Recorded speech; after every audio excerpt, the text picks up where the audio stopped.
soi que la stabilité politique est d'une importance capitale pour les pays en voie de développement.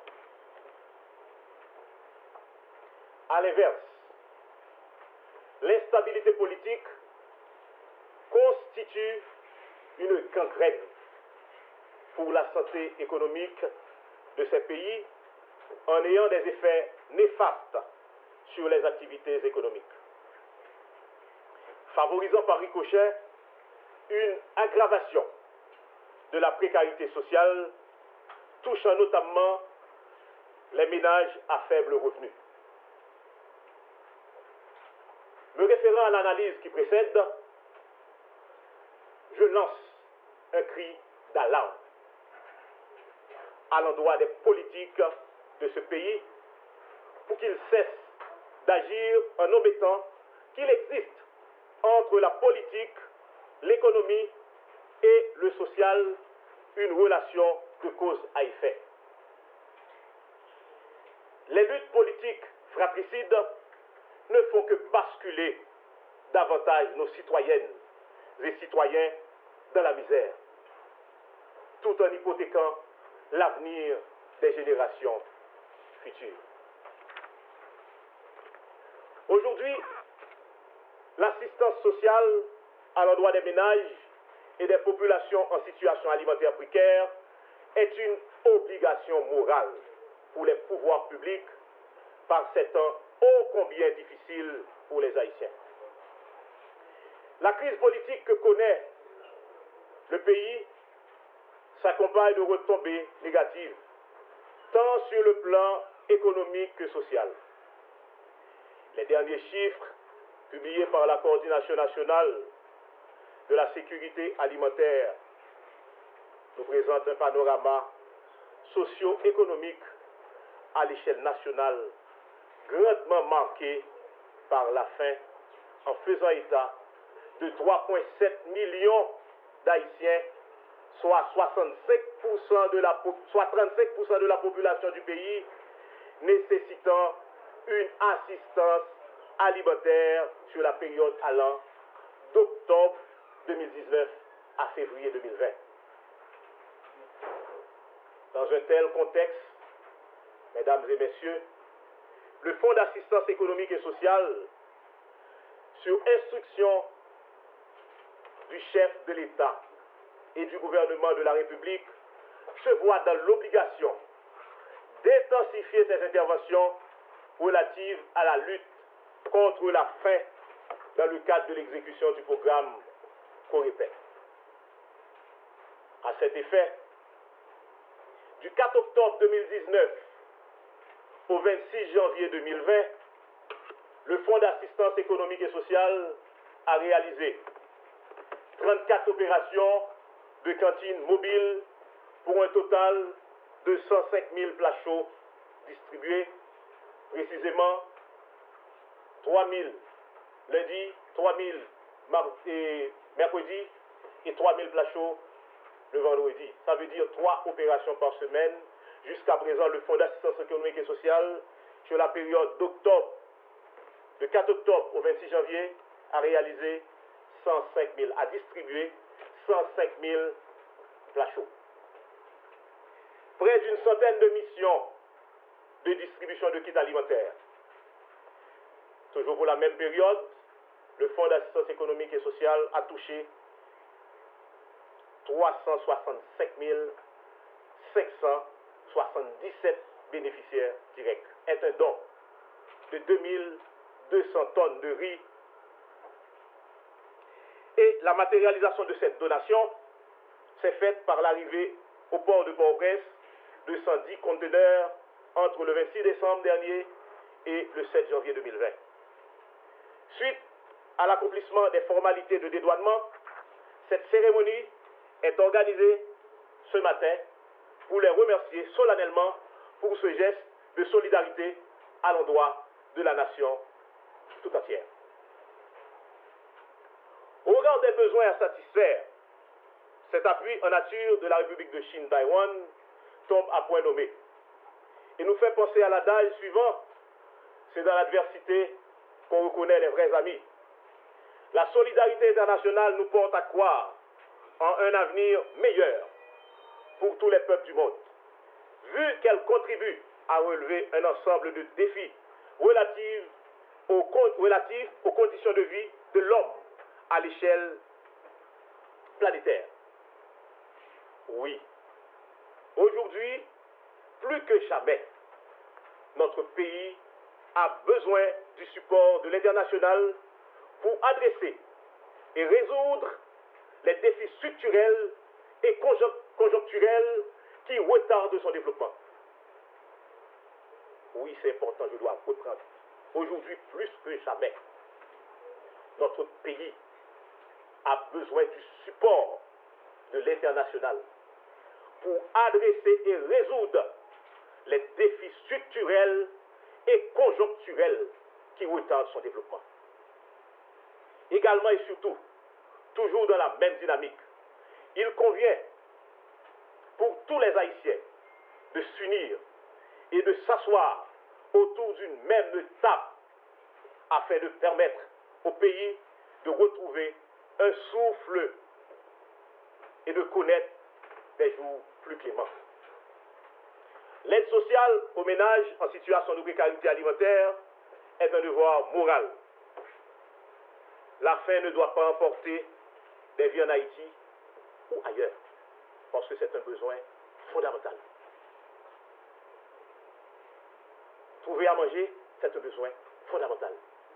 Donc la faim ne doit pas emporter, tant en Haïti qu'ailleurs, la faim ne doit pas emporter des vies humaines. Par mon organe, le peuple haïtien remercie le peuple taïwanais pour son support indéfectible dans les moments difficiles.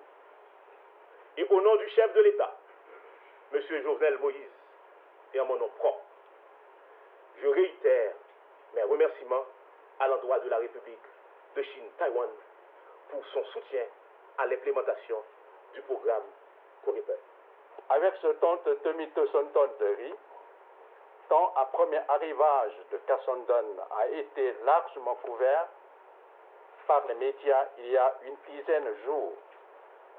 Je voudrais surtout souligner, dans cette conjoncture économique mondiale difficile que traverse la République d'Haïti, le bel esprit de solidarité du gouvernement taïwanais a anticipé une augmentation de son aide alimentaire pour aider le gouvernement haïtien à répondre aux besoins humanitaires les plus pressants de couches les plus défavorisées de la population haïtienne.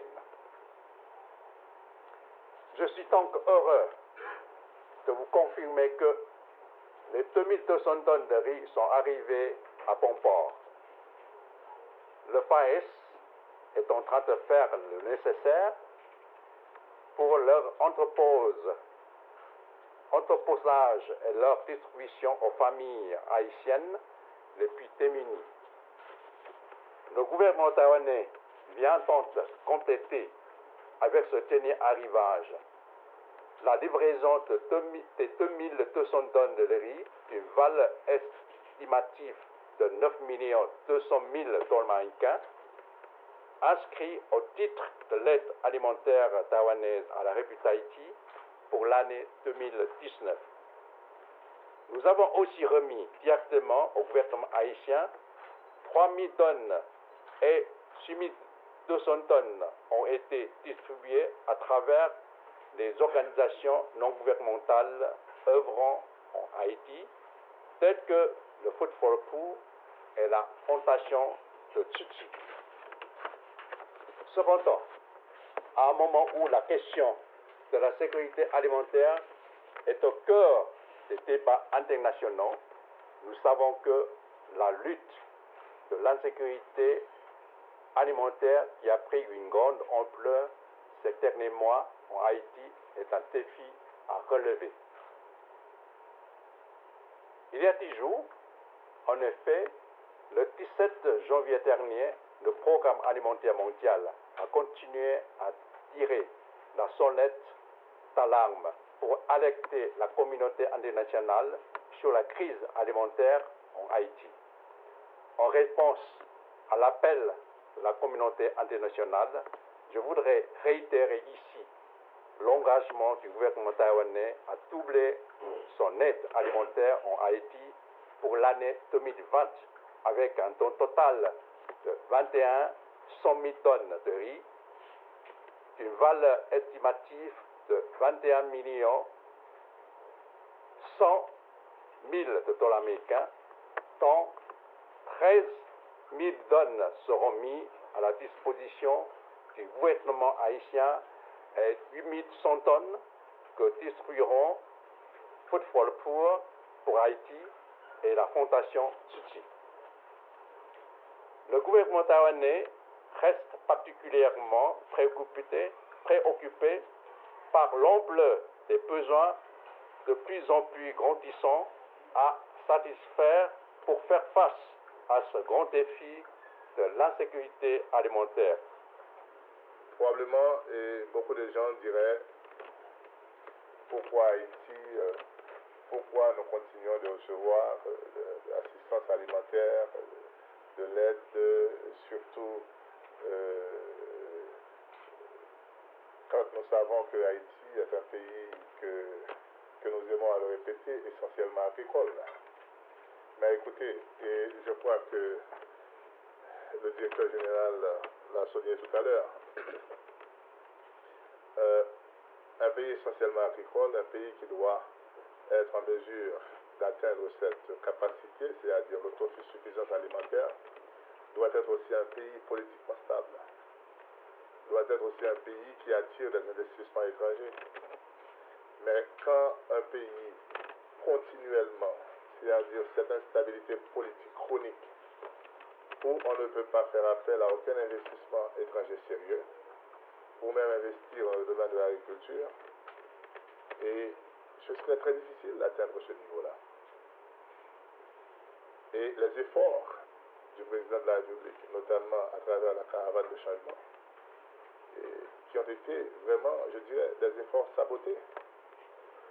Et je crois que, en dépit de tout, le président a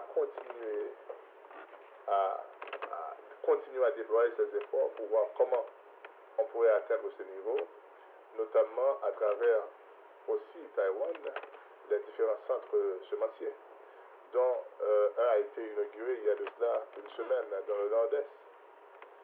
Et avec ce centre semencier, cela va permettre aux agriculteurs, aux producteurs de riz, à faire un bond quand même vers l'avant.